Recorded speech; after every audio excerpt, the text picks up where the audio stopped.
Dinamika antara Amerika Serikat dan Iran kembali bergejolak.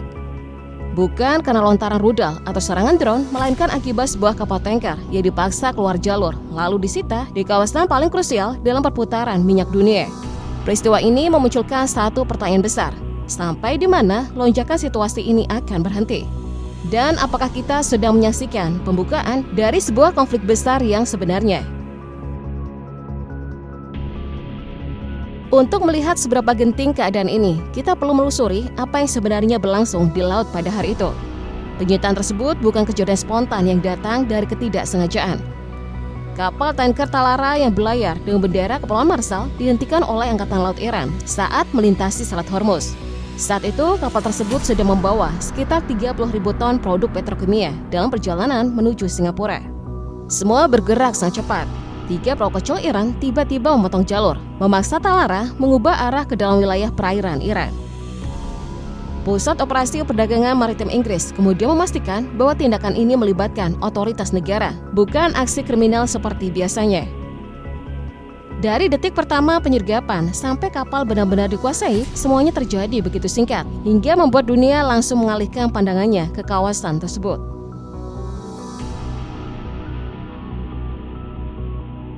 Pertanyaan terbesar tentu saja, apa alasan Iran menyita kapal tanker tersebut? Secara resmi, Teheran menyebut langkah itu sebagai bentuk perlindungan kepentingan nasional dan upaya menghentikan upaya penyelundupan sumber daya energi mereka. Intinya, mereka ingin menunjukkan bahwa setiap kapal yang dicurigai membawa muatan ilegal akan diberhentikan dan diperiksa. Masalahnya, sulit menempatkan Talara dalam kategori kapal yang terlibat penyelundupan. Rute pelayarannya selama berbulan-bulan tercatat jelas, legal, dan tidak pernah menyimpang ke jaringan gelap perdagangan minyak. Semua dokumennya pun lengkap, setidaknya dalam data resmi. Jadi, timbul pertanyaan lanjutan, mengapa Talara yang justru disasar? Disinilah skenario lain mulai mengemuka, yakni dugaan aksi balasan yang direncanakan dengan sangat strategis. Untuk memahami ini, kita harus mundur sedikit, menuju insiden kapal Falcon. Pada 18 Oktober, Falcon mengalami ledakan besar saat membawa kargo LPG bernilai tinggi. Penyebabnya masih misterius, namun rumor di Iran menyebut bahwa kapal itu terkena serangan rudal yang didalangi Amerika Serikat. Rumor tersebut mungkin benar, mungkin juga tidak. Namun fakta pentingnya adalah Falcon berangkat dari terminal As-Saluyeh di Iran dan menuju pelabuhan Ras Isa yang dikuasai Houthi, rute yang diklasifikasikan sebagai operasi ilegal. Teheran dengan cepat membantah bahwa Falcon merupakan kapal milik Kementerian Perminyakan. Tetapi investigasi tankertrackers.com membuka cerita lain. Falcon ternyata bagian dari armada bayangan Iran, jaringan kapal yang dipakai untuk mengekspor minyak secara tersembunyi demi menghindari sanksi internasional. Lebih jauh lagi, Falcon tidak memiliki perusahaan asuransi resmi. Artinya kapal itu termasuk aset penting dalam jaringan gelap Iran. Dan hilangnya Falcon jelas memicu kecurigaan, kemarahan, serta dorongan untuk membalas. Hampir bersamaan dengan itu, media milik Korps Garda Revolusi Iran melontarkan pesan tajam. Sebab siapapun yang menyerangmu, balaslah dengan setimpal. Kalimat tersebut bukan sebatas slogan.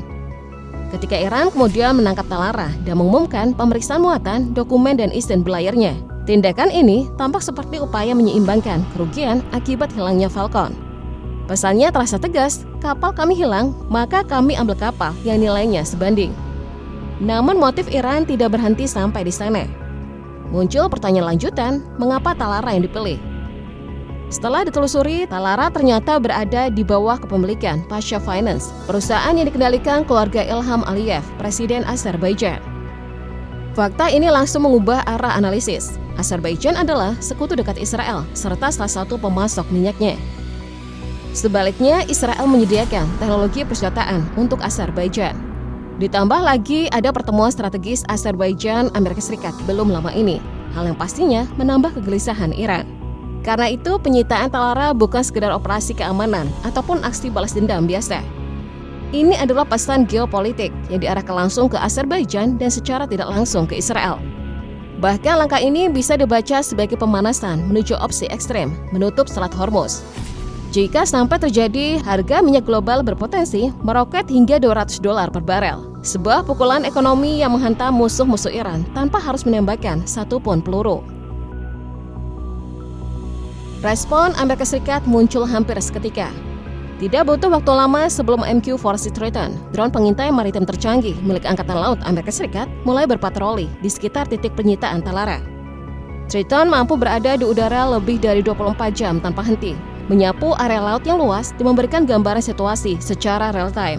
Yang membuat keberadaan drone ini semakin mengancam bagi Iran adalah kemampuannya menyadap komunikasi serta membaca sinyal elektronik di wilayah sekitar.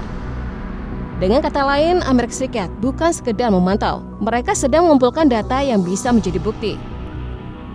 Jika Washington menilai ada tindakan agresif yang terbukti, mereka memiliki legitimasi kuat untuk menekan Iran secara diplomatik atau bahkan mengambil langkah respon terbatas. Komando Pusat Amerika Serikat pun telah merilis pernyataan resmi bahwa Iran menaiki dan mengambil alih Talara secara ilegal. Pernyataan tersebut mengubah status insiden ini, bukan lagi sekedar urusan antara Iran dan kapal asing, melainkan sebuah peristiwa yang langsung menarik perhatian dunia dan berpotensi menambah tekanan internasional terhadap Teheran. Penyitaan Talara bukanlah insiden yang berdiri sendiri. Selama beberapa tahun terakhir, Iran berulang kali menahan kapal tanker asing di kawasan Teluk. Pada 2021, mereka mengambil alih Hankook Chemi milik Korea Selatan dengan dalih pencemaran kimia.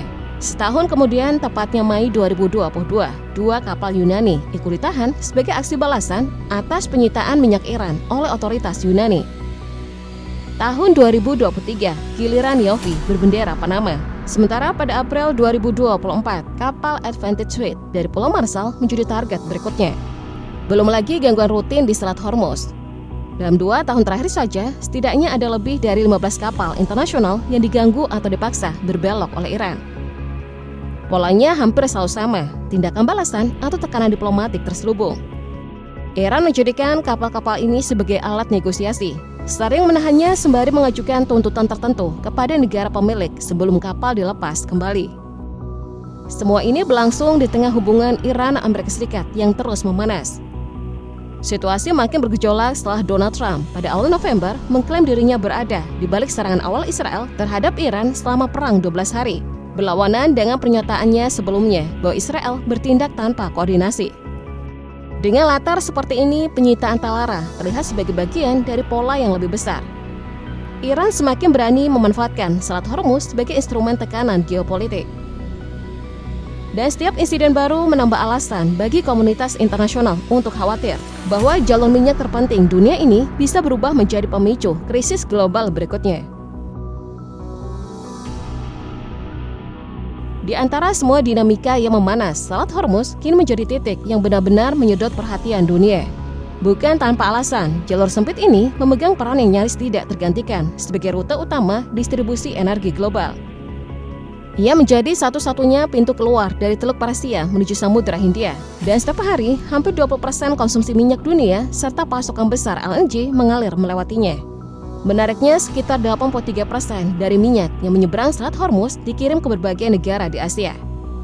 Para pembeli terbesar meliputi Tiongkok, India, Jepang, Korea Selatan, hingga negara-negara Asia Tenggara. Itu berarti sebagian besar perekonomian Asia sangat bergantung pada rute yang setiap saat bisa terganggu ini. Dan ancaman tersebut bukan sekedar kemungkinan di atas kertas. Setiap terjadi penyitaan kapal atau tembakan peringatan di sekitar teluk, pasar energi langsung bereaksi dengan cemas. Jika suatu gangguan besar sampai terjadi, bukan hanya untuk sementara, harga minyak berpotensi melonjak tajam. Banyak analis memperkirakan kenaikannya bisa menyentuh 100 hingga 120 dolar per barel. Lonjakan seperti itu akan memicu rangkaian dampak berantai, biaya logistik meroket, produksi terhambat, suplai energi menyusut, dan negara-negara yang bergantung pada impor energi akan merasakan tekanan besar. Sektor transportasi, industri manufaktur, hingga pembangkit listrik bisa terdampak langsung. Karena itu, tidak berlebihan jika Selat Hormuz sering digambarkan sebagai titik krisis geopolitik paling rawan di planet ini. Semua kepentingan bertemu di sini, energi, keamanan, kekuatan militer. Dan setiap gejolak di kawasan ini hampir pasti membawa efek global. Pertanyaan terbesar yang kini menggantung adalah, apakah krisis tanker ini akan berkembang menjadi konflik terbuka berikutnya di Timur Tengah? Iran merasa tindakannya memiliki dasar hukum. Amerika memandangnya sebagai tindakan agresif. Sementara negara-negara pengimpor energi siaga penuh, sadar bahwa satu insiden kecil saja mampu mengguncang pasar dunia. Selat Hormuz kembali tampil sebagai titik penentu. Sedikit saja eskalasi meningkat, dampaknya bisa menyebar ke seluruh dunia. Kini semua perhatian tertuju pada bagaimana Iran dan Amerika Serikat merancang langkah mereka. Satu keputusan yang keliru saja dapat mengubah krisis ini menjadi babak baru konfrontasi besar.